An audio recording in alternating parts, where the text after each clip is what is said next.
Dear students, very good morning. Welcome to Jasvir English grammar YouTube channel. प्यारे बच्चों नमस्कार, आपका Jasvir English grammar YouTube channel पर स्वागत है। We are learning voices. हम वॉइस का हमारा चैप्टर चल रहा है भाई कि जो है एक्टिव वॉइस से पैसिव वॉइस कैसे बनाते हैं, पैसिव वॉइस से active voice, how to change active voice to passive voice and passive voice to active voice. Let us do some sentences. Please write. He threw the ball. T-H-R-E-W. He threw the ball. Next sentence. Her uncle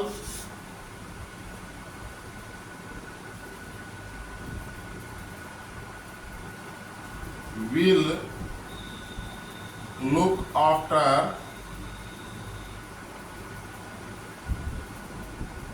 her. Next, Sunil is not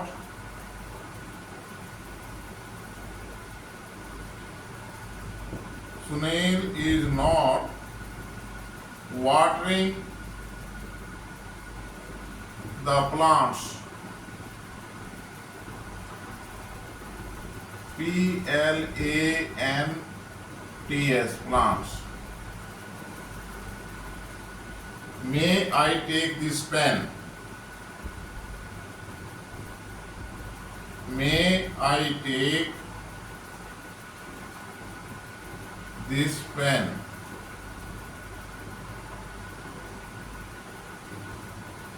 ये हमारे 4 sentences में revision भी साथ साथ जरूरी है। Please stop writing.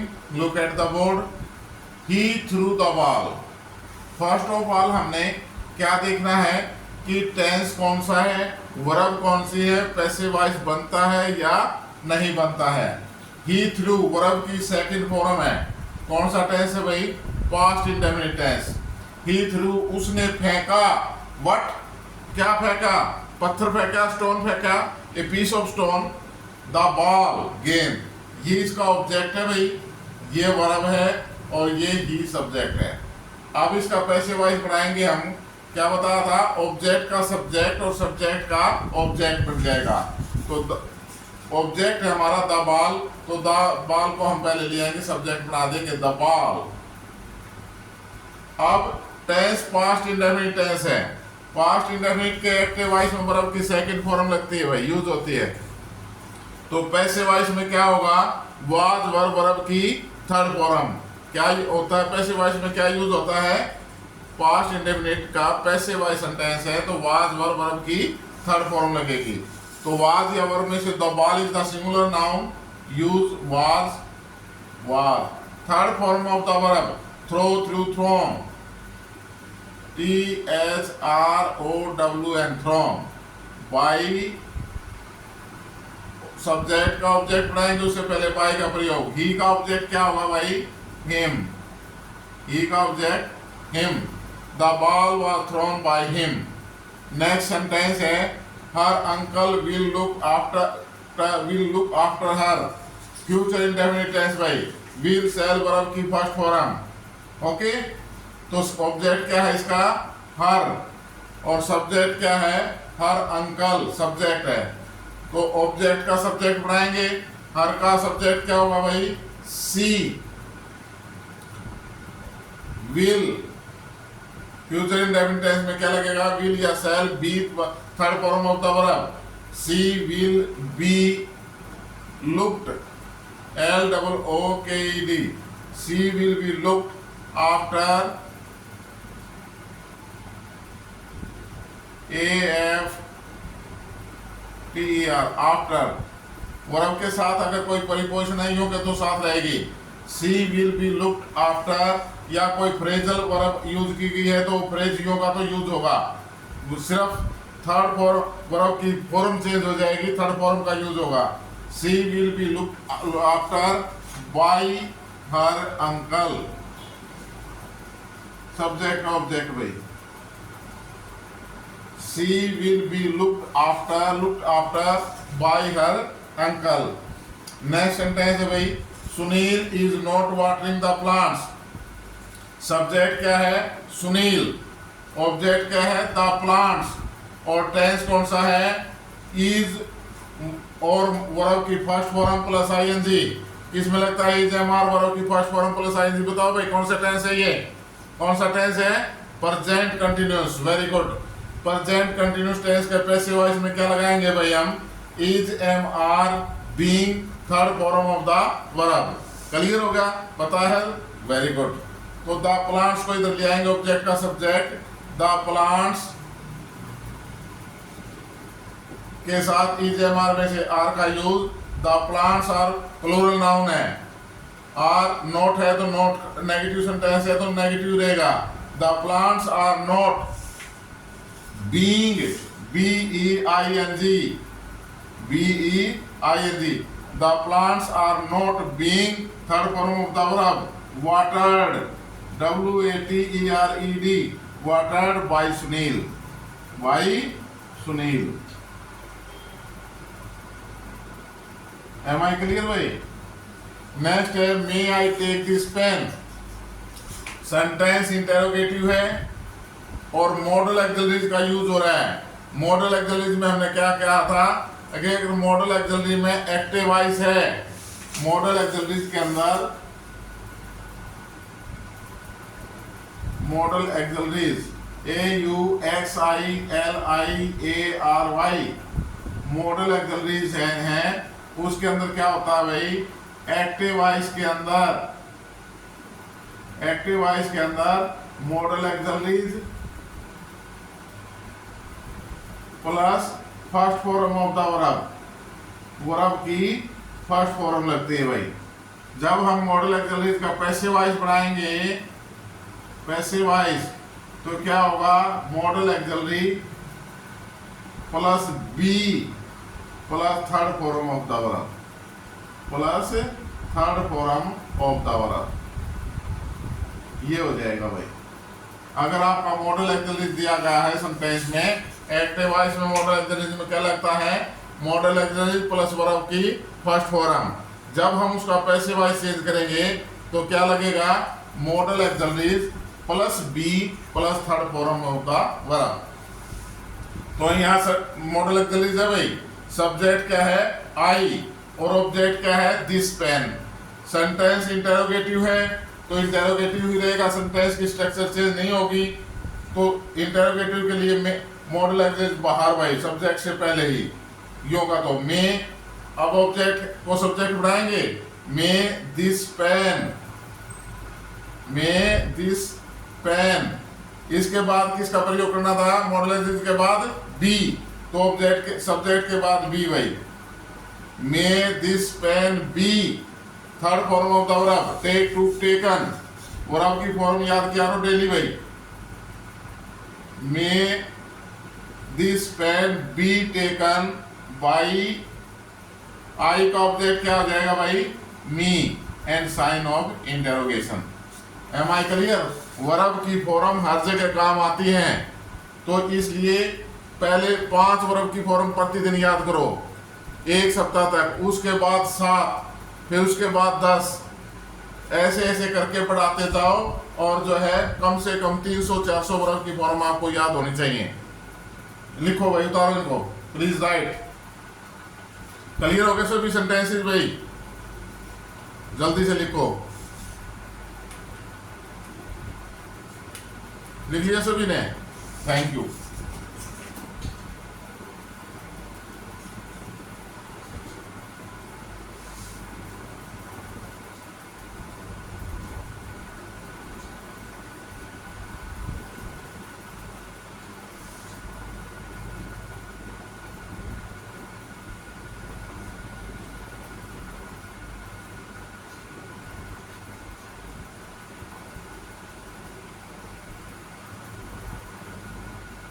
Next sentence है भाई, हु रोट दिस बुक। लिखो भाई, who wrote, WROTE, wrote this book. Who wrote this book? How could you COULD? How could you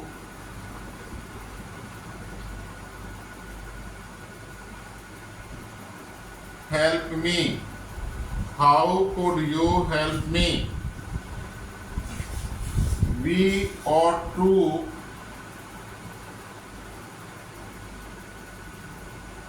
OUGST. We ought to respect RESPECT.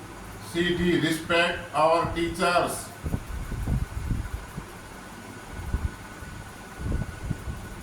We ought to respect our teachers.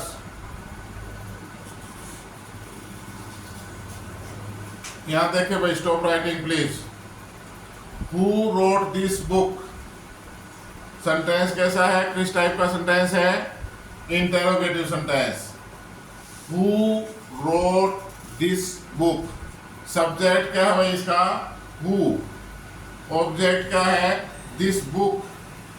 और verb क्या है? Road. कौन सी form है? Which is the form? First form, second form, third form? Second form of the verb. और second form of the verb तो tense कौन सा हो गया भाई? Past indefinite active voice. Past indefinite active voice. अब हम ब्रिज का पैसिव वॉइस बनाएंगे तो क्या लगेगा? क्या यूज होगा भाई पैसिव वॉइस में पास्ट इंडेफिनिट में? वाज वर्ब वर्ब की third form. Was verb plus third form of the verb. Very good. तो ऑब्जेक्ट का सब्जेक्ट बनाओ भाई. जो है सब्जेक्ट है ना, सब्जेक्ट का ऑब्जेक्ट, ऑब्जेक्ट का सब्जेक्ट. ठीक है. तो यहाँ ये सेंटेंस इंटेरोगेटिव है. सब्जेक्ट का ऑब्जेक्ट बनाएंगे. हु का क्या ऑब्जेक्ट बन जाएगा भाई? By whom. लेकिन ये क्वेश्चन वर्ड है, वाक्य के शुरू में ही यूज होगा. ये बड़े अठीले हैं. ये बड़े अठीले हैं. ये कहते हैं अगर किसी सिंगल वाक्य में हमारे को यूज करोगे ना तो हम वाक्य के शुरू में आएंगे. इन्होंने अपनी पहली शर्त बनवाई थी जब ये यूज होने लगे. क्या? अगर हम सिंगल वाक्य है तो उसके शुरू में यूज होंगे. In the very beginning of the sentence we must be used. Okay. तो इसलिए हु का हमने क्या कर दिया? By whom. सब्जेक्ट का ऑब्जेक्ट बना दिया भाई. अब आप कहोगे सर पीछे ले जाना था. क्यों नहीं ले गए? क्योंकि ये क्वेश्चन वर्ड है, ये वाक्य के शुरू में ही यूज होंगे. बाय हुम सेंटेंस जो है पास्ट इंडेफिनिट का इंटेरोगेटिव है. तो वाज या वर्ब वर्ब की थर्ड फॉर्म. ऑब्जेक्ट को सब्जेक्ट बनाएंगे. इससे पहले इंटेरोगेटिव सेंटेंस है. वाज का प्रयोग भाई. वाज या वर्ब फिर सब्जेक्ट. ऑब्जेक्ट का subject. By whom was this book. Object का सब्जेक्ट बन गया दिस बुक. इससे पहले वाज वर्ब का प्रयोग हो गया. इंटेरोगेटिव सेंटेंस था. Was this book write wrote written. Third form of the verb written. WRITTEN.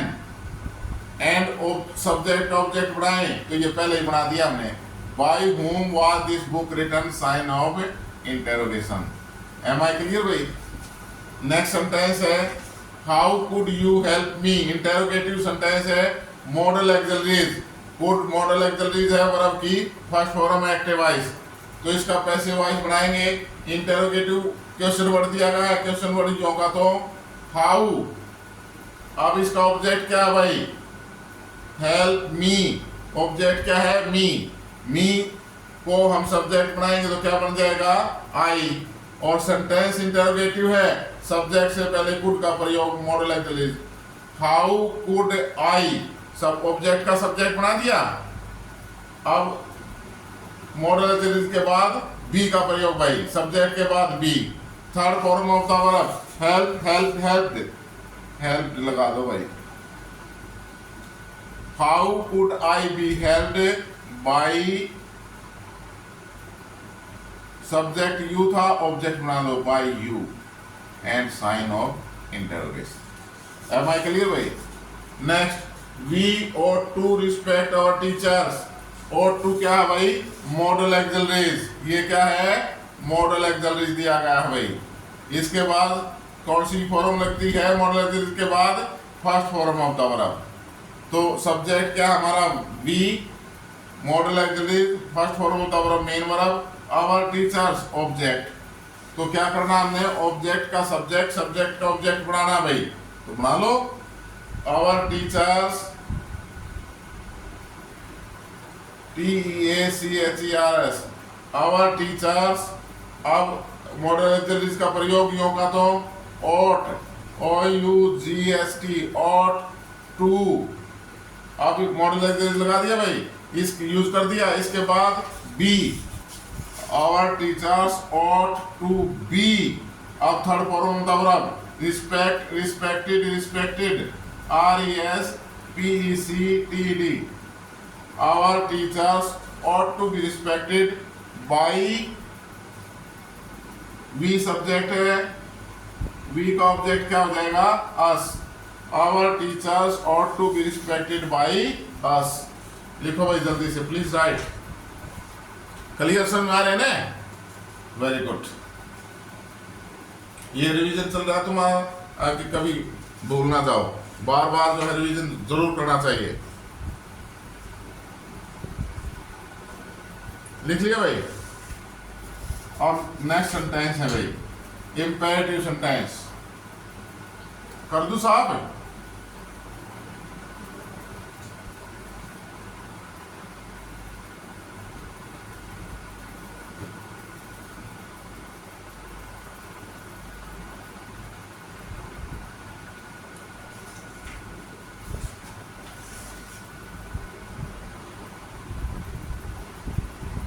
Type this letter.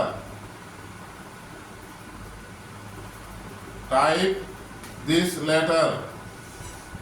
Do not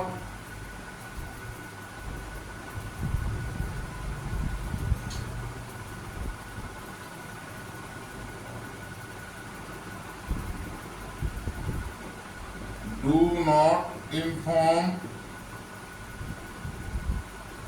the police। ये सेंटेंस कैसे है भाई, इंपेरेटिव सेंटेंस है, वर्ब की फर्स्ट फॉर्म से शुरू होते हैं। इंपेरेटिव सेंटेंस कौन से हैं, वर्ब की फर्स्ट फॉर्म से शुरू हो, डू नॉट या नेवर प्लस वर्ब की फर्स्ट फॉर्म हो, प्लीज या काइंडली प्लस वर्ब की फर्स्ट फॉर्म हो। ऐसे सेंटेंसेस को हम जो है क्या कहते हैं, इंपेरेटिव सेंटेंस। इनके अंदर सब्जेक्ट यू होता है लेकिन ओमिटेड होता है, लिखा नहीं जाता। जिसको बोला जाता है, कहा जाता है, उसको पता है कि आपको कहा जा रहा है, यहाँ से इसमें सब्जेक्ट का यूज नहीं किया जाता है। ओके। और ये सेंटेंस किसके लिए प्रयोग किए जाते हैं भाई, एडवाइस, सलाह देने के लिए, रिक्वेस्ट, प्रार्थना के लिए, परमिशन, आज्ञा देने के लिए, ऑर्डर, आदेश के लिए, सजेशन, सुझाव के लिए, प्रपोज्ड, कोई प्रस्ताव रखने के लिए।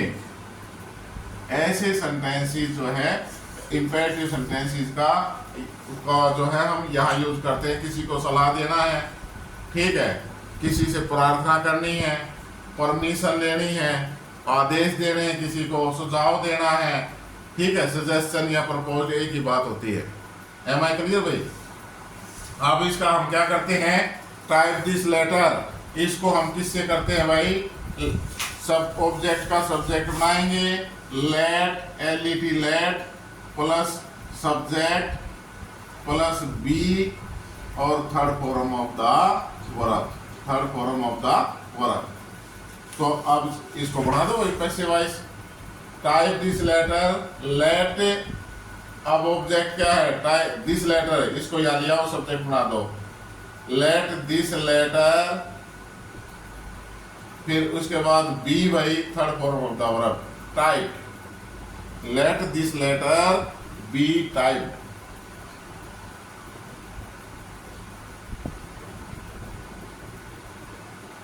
Let this letter be typed. Do not inform the police. Let the police, object the police है ना, इसका सब्जेक्ट बना दो। लेट द पुलिस, अब नोट है, डू ओमिट हो जाएगा भाई, ठीक है। और नोट को बी से पहले, लेट द पुलिस नोट, फिर be, be and third form of the verb, let the police not be informed and full stop. Am I clear भाई? लिखो जल्दी से।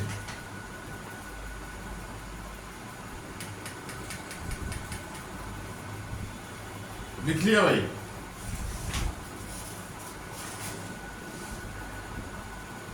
अब कुछ हमारे इंपेरेटिव सेंटेंस ऐसे हैं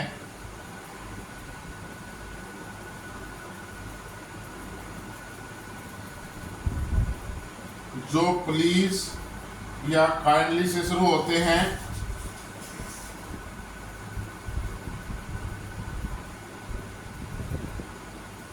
प्लीज या kindly plus first form of the verb, verb की फर्स्ट फॉर्म। अगर ऐसे सेंटेंसेस हमारे को मिलते हैं भाई, इंपेरेटिव सेंटेंस अगर ऐसे हैं, तो उसको हम क्या करेंगे, प्लीज या काइंडली के स्थान पर क्या लगा देंगे, you are requested to, you are requested, you are requested. जो सेंटेंस इंपेरेटिव सेंटेंस प्लीज या काइंडली से शुरू होते हैं, उनका क्या करेंगे, पैसिव वॉइस के अंदर प्लीज और काइंडली को ओमिट करके you are requested plus to in infinitive, to infinitive. To infinitive कौन सा होता है भाई, to plus first form of the verb, इसको बोलते हैं हम टू इंफिनिटिव। अगर इंपेरेटिव सेंटेंस प्लीज या काइंडली से स्टार्ट होता है, तो क्या करना है भाई, प्लीज या काइंडली के स्थान पर यू आर रिक्वेस्टेड लगा के, यूज करके यू आर रिक्वेस्टेड, उसके साथ में to infinitive, to plus verb की फर्स्ट फॉर्म लगाई जाती है। एज जैसे कि भाई सेंटेंस है हमारा, please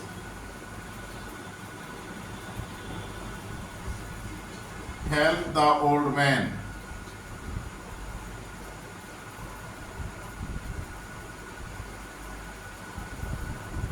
please help the old man. बूढ़ा आदमी है भाई, नाली कूद रहा है, नाली नहीं कूदा जा रहा, तो हम कहते हैं please help the old man, कृपया उस बूढ़े आदमी की यार सहायता कर दो, ठीक है, please help the old man. तो अगर ऐसे सेंटेंसेस हैं जो इंपेरेटिव सेंटेंस प्लीज या काइंडली से शुरू होते हैं, जैसे काइंडली ग्रांट मी लीव,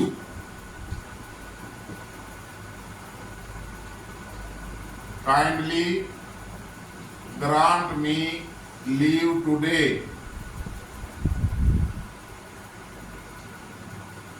कृपया मुझे आज छुट्टी प्रदान कर दो, kindly grant me leave today. ऐसे सेंटेंसेस को हम किससे पढ़ाएंगे भाई, पैसिव वॉइस जब हम चेंज करेंगे ऐसे सेंटेंसेस का जिसके शुरू में प्लीज या काइंडली है, तो प्लीज या काइंडली के स्थान पर क्या लगा देंगे, you are requested to. Please या काइंडली के स्थान पर क्या आ जाएगा, पैसिव वॉइस के अंदर you are requested to, you are requested, REQUESTED, you are requested लगा दिया भाई। अब इसके बाद जब पहला सेंटेंस लेते please help the old man, you please के स्थान पर यू आर रिक्वेस्टेड लगा दिया हमने, इसके साथ लिख दिया। अब इसके साथ टू इंफिनिटिव, टू लिख दो भाई, टू, और वर्ब की फर्स्ट फॉर्म कहाँ से लाओगे, जो वाक्य के अंदर है भाई, तुम पड़ोसिया के थोड़ी मांग के लाओगे नेबरहुड से, अगर वर्ब की फॉर्म दियो भाई, पड़ोसी थोड़ी देंगे। वर्ब की फॉर्म कहाँ से लाओगे, टू इंफिनिटिव में कहाँ से यूज होगा, the verb which is used in the imperative sentence, वो वर्ब जो इंपेरेटिव सेंटेंस में यूज हुई है, प्लीज या काइंडली के बाद यूज हो रही है, तो प्लीज या काइंडली के बाद कौन सी वर्ब यूज हो रही है? हेल्प। तो इसी को लगा दो, इसी को यूज करो। You are requested to help the old man, help the old man. Next sentence है भाई, kindly grant me leave today. You are requested to, kindly के स्थान पर you are requested, REQUESTED, you are requested लिख दिया भाई। लिखने के बाद टू लगा दो। वर्ब की फर्स्ट फॉर्म, वर्ब की फर्स्ट फॉर्म काइंडली के बाद क्या आया हुआ है? ग्रांट। ये वर्ब की फर्स्ट फॉर्म है। To grant me leave today. Okay भाई, इनका पैसे वाइज ऐसे बने। Am I clear? आज की क्लास इतनी ही प्यारे बच्चों। It is my humbly request to you कि जो सिलेबस करवाया जाता है, जो टॉपिक आपका हो जाते हैं, उनको रिवाइज जरूर करते रहना, नहीं तो भूल जाओगे। ठीक है, okay, thank you. Please like, share and subscribe the YouTube channel Jasveer English Grammar. Again, thank you.